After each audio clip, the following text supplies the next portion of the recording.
Welcome to RSA Conference 2022. We are recording live at the Marriott Marquis. I'm your host, Matt Alderman. Joining me for the first live interview in San Francisco in over 2 years is Gianna Whitver. She is the co-founder and CEO at the Cybersecurity Marketing Society. Welcome.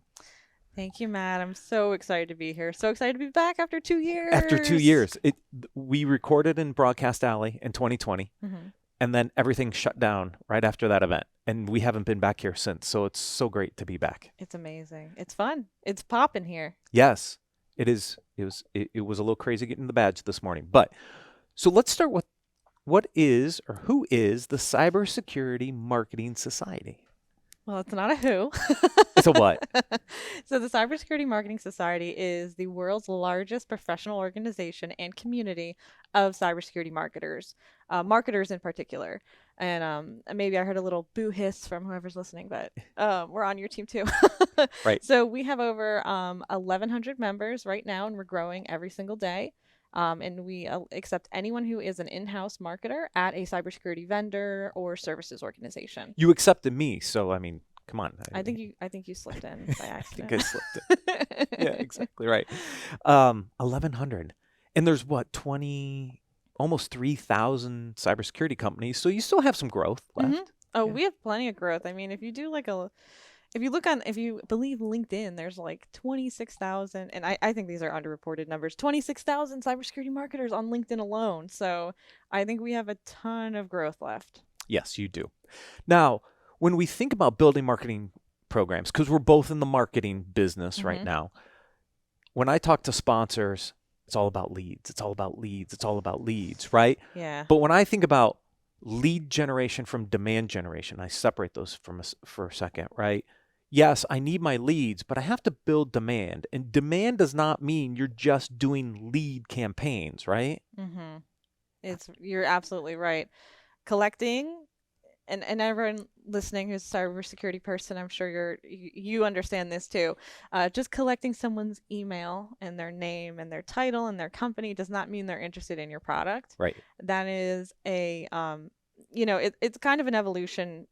And I'll back up. Like, marketing in cybersecurity today, I think, is still stuck like 10 to 15 years in the past, right? I agree. We're doing old stuff. We're focusing heavily on this lead generation instead of real demand generation, which is capturing interest and nurturing a buyer through a journey and educating them on the problems that you solve and how your software or your solution or your services actually help them, and getting them to raise their hand and say, hey, I'm interested in learning more, instead of just trying to constantly do an outbound motion to capture leads. Right. When Paul and I would talk to sponsors on the podcast, we'd always talk about 3 core components of building a demand generation program. You had your brand awareness. People have to know who you are, right? Yes. Brand association. Yes. Think about it. Right. Like, think about you. I'm maybe you're not on Instagram. Maybe you are. I'm sorry if you aren't. I'm not. Okay. But okay, for anyone who is on Instagram who saw a product in their feed like 50 times and eventually was like, all right, I'll buy it now. I mean, I think it takes like 26 plus touches for a lot of companies to even get into that mind, to be remembered by people. Yeah. And I also always used to say, for brand awareness, for anyone who is combating, their organization, who are saying like, we don't want to do brand awareness. Do people buy cybersecurity products from people on the street in a trench coat? Like, hey, buy my XDR solution. I don't really think so. No, exactly right. And it was so hard because people have to know who you are. They have to associate your brand to a problem that you solve. Because at the time, I see the commercial, or I see the digital ad, right? Because those are brand awareness campaigns. I may not have that problem. So how do you create that association of the brand with the problem that somebody has? You have to do that. And so brand awareness is an important component. But a lot of people skip right to the lead gen campaign, right? The second pillar we always talked about is thought leadership. Talking about your solution, your differentiation. It's not just that I'm an XDR solution or an anti-malware solution or a ransomware solution. It's, how do I solve that problem in a unique or differentiated way? And you have to bring some thought leadership to the table. You have to make a stance on, these are the things that we think differentiate us over our competition, because They need to know you. They need to start to build some level of trust with what you're doing, right? Mm-hmm. Because in cybersecurity, I am not ever going to just go online and put in all my information in a company I know nothing about, know what problem they solve or how to solve it. I'm just not going to do it. Just like I'm not going to download an app and put a bunch of personal information in it just because somebody said, yeah, that's what you need to do. Like, that's not the way we think in this market. And so without those brand awareness and thought leadership components, you can't build a really strong, effective lead component in your program. Exactly. People have to know what you do. Ideally, like the best thing, well, just to back up too on your point of differentiation, the market is so crowded. Like you just said, 3,000 security companies. There's new ones coming out every day. You see them popping up everywhere. So it's not, just being an XDR vendor and or anything like that. It's like, what exactly you want someone to know your brand and then associate you with what you do. Right. Yeah. Yeah, exactly right. It's building that relationship. And we always, in the podcast, for example, when I get on and we talk about prepping for an interview, kind of like what we did, problem, solution, value. Can I articulate the problem that I solve? Can I distinguish how I solve it in a unique or differentiated way? And what's the value to the customer? And if you can do that through your brand and thought leadership and ultimately your lead generation campaigns, right? Whether it's a webcast or whether it's a white paper or some sort of syndication where they're signing up, that problem, solution, value messaging has to come through, I think, because otherwise I'm just not interested. Exactly. That's just tactics in the end. That's tactics. And if you don't have the strategy in place, you're just going to be wasting your time, your effort, your money, etc. On delivering the wrong message or an incomplete message or non-effective marketing. Right.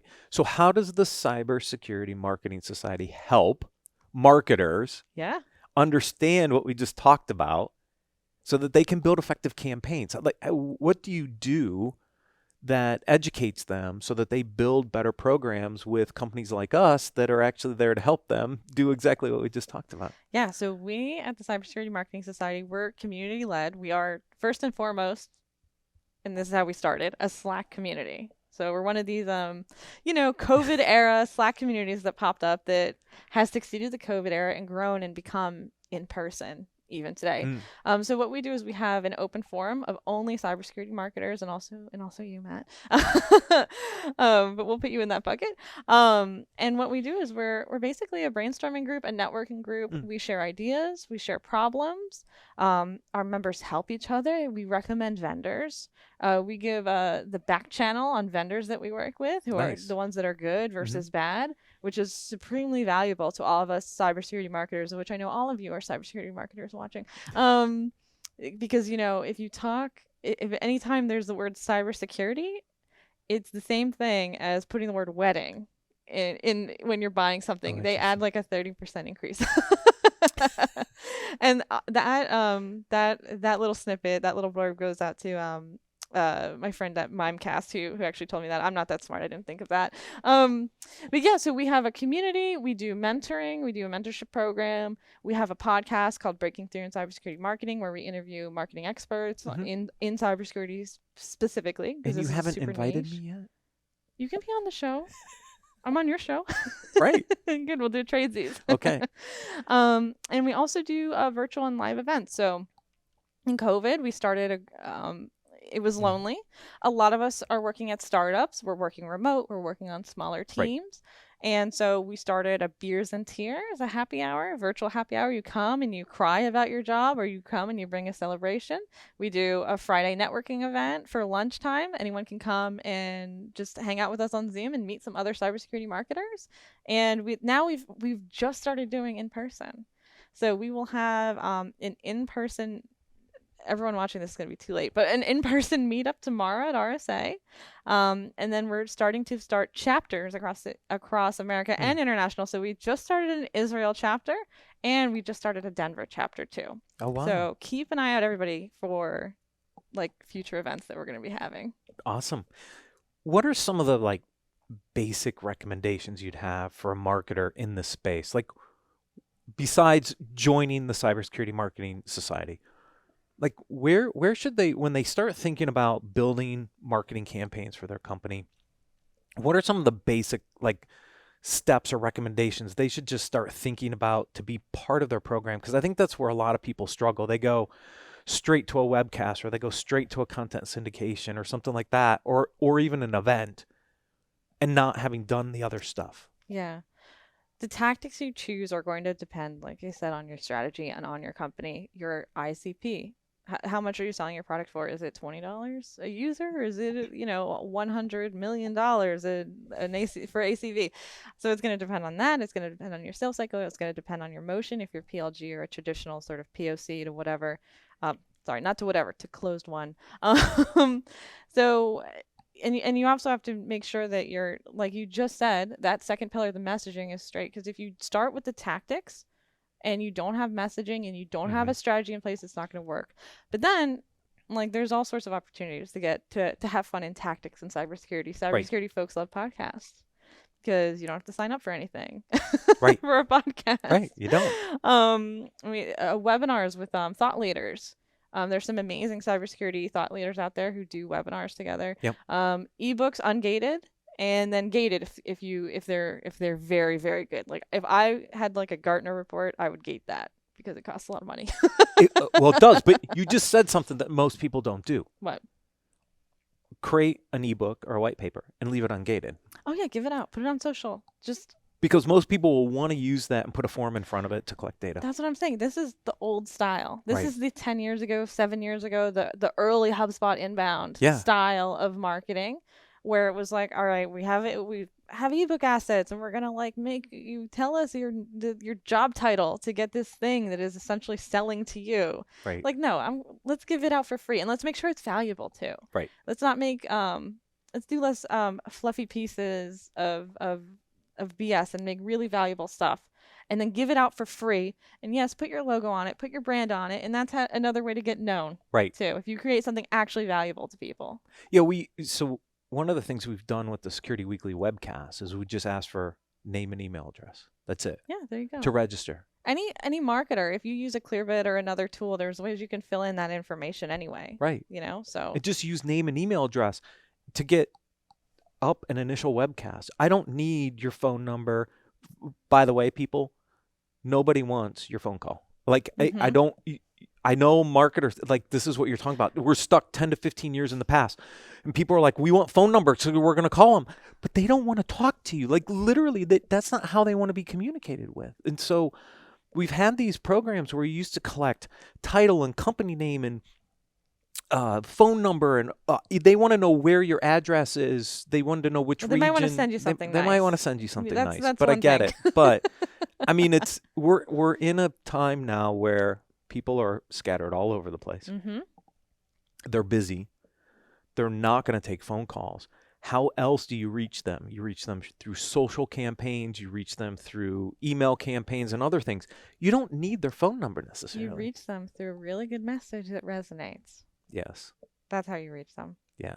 And that's where I think a lot of people struggle. They think about the tactics. They go to that, but maybe they haven't figured out their messaging. They haven't figured out their problem solution value statement, because to me, that's where you start. If you can articulate problem solution value and then use the different marketing channels to get that message out, you're going to be in a much better position to create a demand generation program. Mm-hmm. And it's tough for some marketers too, because a lot of marketers are not cybersecurity folks like yourself. Right. We don't have that two hats. So, and with the Cybersecurity Marketing Society, we are looking at building a course. So everyone stay tuned for that on intro to cybersecurity for marketers. But what marketers can do in the meantime is get with their team members, get with the SMEs at their company, and learn internally from them. That's great. Where should people go to learn more? cybersecuritymarketingsociety.com. It is a super long URL. And I'm sorry, but it works. It's very clear what it is. It's very clear what it is. Gianna, thank you for joining me for this first live interview back at RSA Conference 2022. Stay with us as we have more interviews throughout the day. Thank you so much, Matt.